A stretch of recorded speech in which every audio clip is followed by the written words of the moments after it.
Welcome to this lecture. My name is Mark Scythian. The date today is November 27, 2025.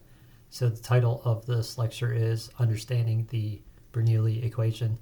So we're just going to start with the equation, and the rest of the contents will be explained across the lecture. So we'll start with the Bernoulli equation is actually not as loaded as it looks, because it is just a relationship balancing the potential and kinetic energies on the input side with respect to the kinetic energies on the output side. So we're talking about gases and liquids in motion only. So this is fluid dynamics or computational fluid dynamics, and fluids are defined as gases and liquids. So assume we're working with the duct on the left. We have a larger cross-sectional area of, let's say, airflow,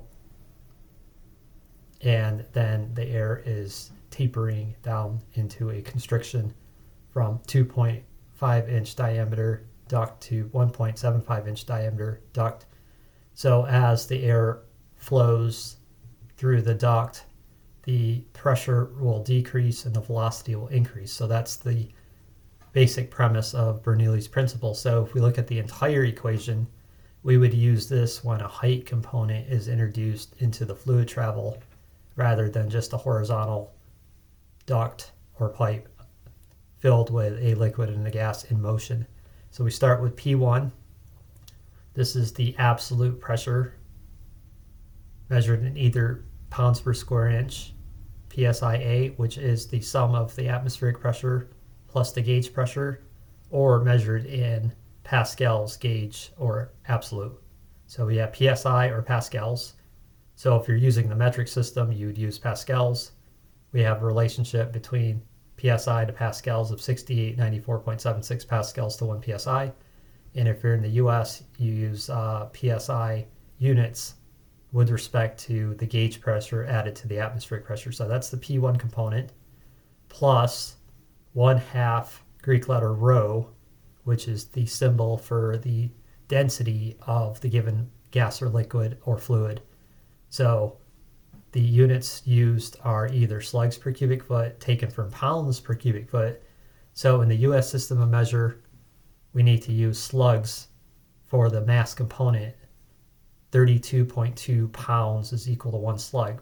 We know this because if we multiply 1 slug of mass times 32.2 feet per second squared gravitational acceleration, this will equate to 1 pound as a force value. So it could be dynamic force, like pushing something, or force weight. So we need to either use the slugs per cubic foot, density units, or kilograms per cubic meter if you're computing in the metric system. So I have 1/2 rho then times V1 squared. So the quantity V1, that's the start velocity, and that is either in feet per second units or meters per second. So that's the V1 quantity squared. So it's 1/2 rho V1 squared. And this is a derivative of 1/2 mv squared for kinetic energy. So this would be the kinetic energy 1 on the input side, and then balanced with, so we have 1/2 rho V1 squared, then plus rho GH1. So rho GH is a derivative of the gravitational potential energy, mgh, just set up for fluid dynamics.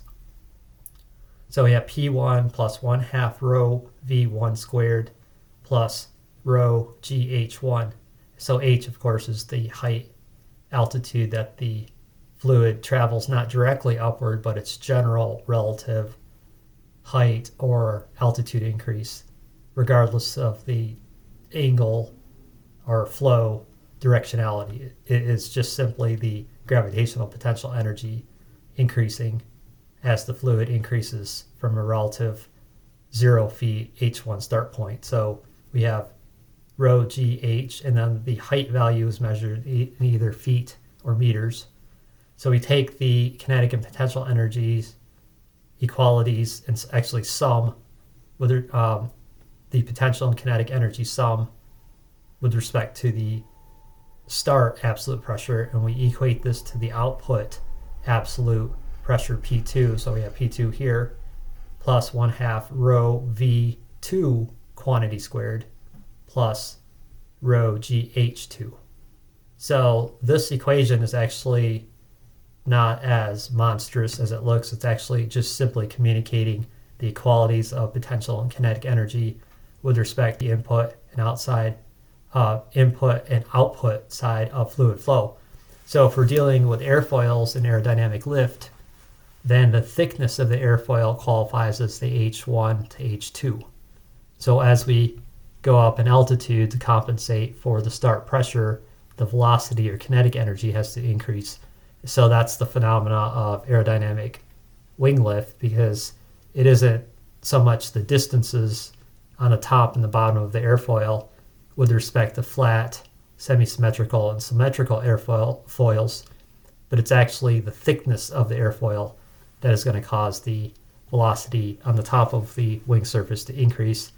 However, the lift component is not terribly difficult to design and learn or understand, but the drag reduction is the difficult part. So while you have great aerodynamic lift by making a thick airfoil, you have terrible drag characteristics at higher speed, and then the whole fuel economy becomes impractical for anything that's commercialized. So in the aerospace world or the aeronautical world with aircraft structures, making an airfoil thinner while keeping maximum lift is the challenge. So that requires things like high lift devices and exotic materials to actually make it work. So there are only a very few set of research platforms that can use the least amount of material for the most amount of strength, and also do the subatomic particle research to come up with those materials. So anyway, the point is that the Bernoulli equation can be used for infinite applications regarding fluid flows, gases and liquids in motion.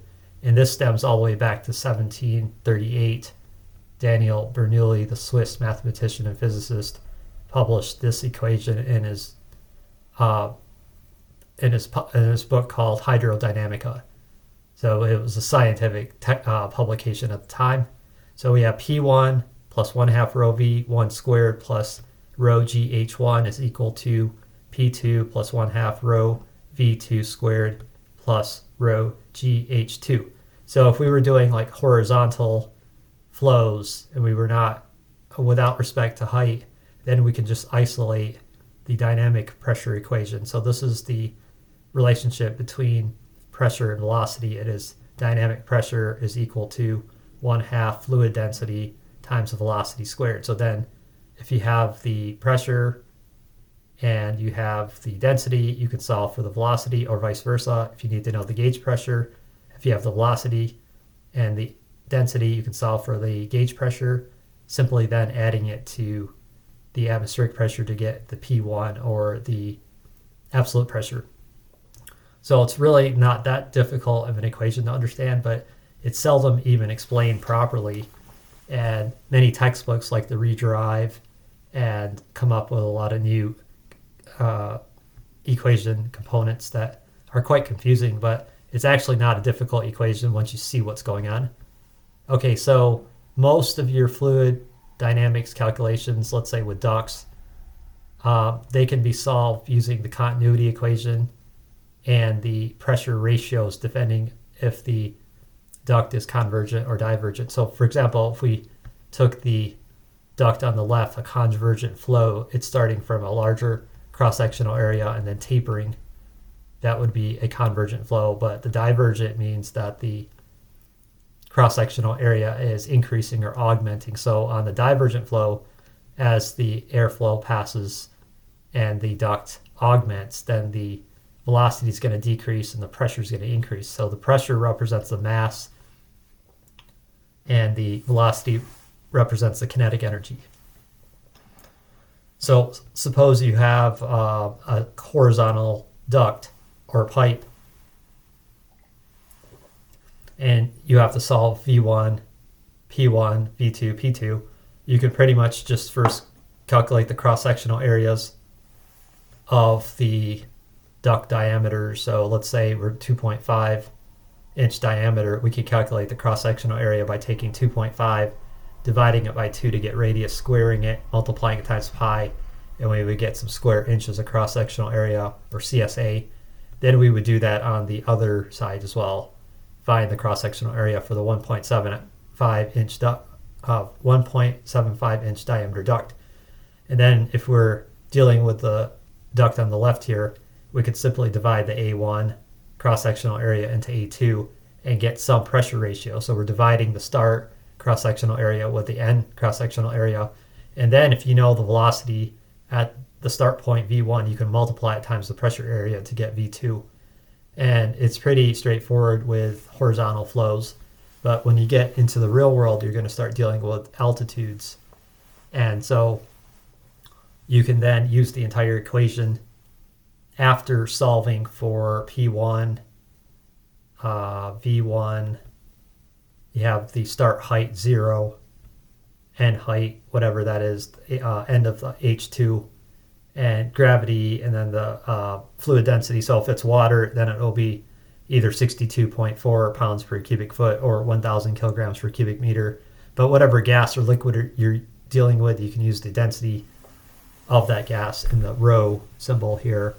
So all of these you could solve except for this output pressure with respect to altitude. That is when using any of these equations will not account for the differential between gravitational potential energy and the kinetic energy, and then you end up with a wrong value on how much the pressure, absolute pressure, drops. So you can put all of the components in except for P2 after using these two equations here, these three equations here, and then solve for P2 very easily. So it's actually a very, very straightforward equation once you understand it. And so last point is just some linear distances. So 1 meter is 3.28 feet. 1 kilogram mass in the metric system is 2.2 pounds. We always have to equate pounds as a force, whether it's resting force, that would be weight, or it's dynamic force, force in motion, like accelerating something or pushing something. Because one thing that's missed in the US system of measure, mass can only be in slugs, not in pounds. Pounds is force, just like in the metric system, newtons is the force, but kilograms is the mass. So we know, for example, force weight is equal to mass times gravity. So in the US system of measure, we would have to take whatever pounds you're dealing with and divide it into 32.2 to get slugs, and then multiply it times 32.2 feet per second squared to get pounds. So many are not really convinced they can use the US system of measure with the Bernoulli, but you actually can as long as you keep the mass units in slugs. So again, the pressure is in either, the absolute pressure is either in PSI or pascals, absolute. The density is in slugs per cubic foot or kilograms per cubic meter. Gravity is either 32.2 feet per second in the US system or 9.81 meters per second squared in the metric system. Height is either in feet or meters. And then we have the velocities are either, to cover that, feet per second or meters per second. And so it's a repeat here, except it's V2 and H2. So really, practically speaking, not always, but most of the time you're solving for this P2 here, for which the rest of these you can calculate using these three equations. And then there's just the basic understanding of convergent versus divergent flow. So this is a lecture focusing on mastering and or understanding the Bernoulli equation. Thank you for watching this lecture and have a great day.